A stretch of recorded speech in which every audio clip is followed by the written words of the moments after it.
और एक बात और सुन लीजिए, जब दाने दाने के लिए मोहताज थे सज्जन, बेन के शासनकाल में कोई क्रांतिकारी व्यक्ति मुखर नहीं हो रहा था, पृथ्वी ने क्रांति का बीड़ा उठाया।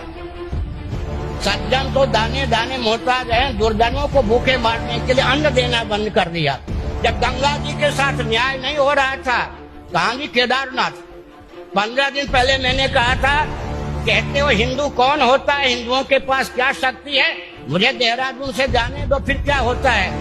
गंगा जी ने अपनी धारा निकाल दी या नहीं, विप्लव अपना स्वरूप दिखाया या नहीं। 10,000 वर्ष आगे क्या होगा वो भी मुझे भगवत कृपा से, गुरु ग्रंथ गोविंद की कृपा से दिखाई पड़ता है। मैं भारत के शासन तंत्र को सावधान करना चाहता हूँ।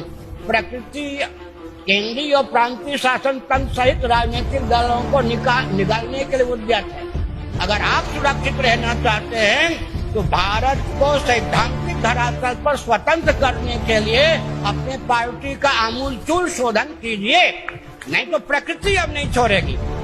प्रकृति का अर्थ क्या होता है? मयाध्यक्षेण प्रकृति सूयते सचराचरम हेतुना न कौन्तेय जगत विपरिवर्तते।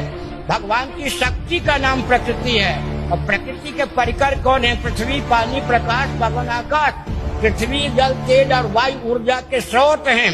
जब कोई मनुष्य दुर्बल पड़ जाता है, क्रांति की बात नहीं करता, तो प्रकृति के जो परिकर हैं, पृथ्वी, जल, तेज, वायु, भूकंप के द्वारा, भूस्खलन के द्वारा, सुनामी लहर के द्वारा, अग्निकांड के द्वारा, दावानल के द्वारा, वाक्या के द्वारा ये नष्ट कर देते हैं। प्रकृति अपने हाथ में बागडोर संभाले, उससे पहले राजनेताओं को हम एक पवित्र अवसर देते हैं। सभी राजनेता हमारे लाडले प्यारे हैं, लेकिन सब बचते हैं कहीं आध्यात्मिक गंध न आ जाए राजनीति।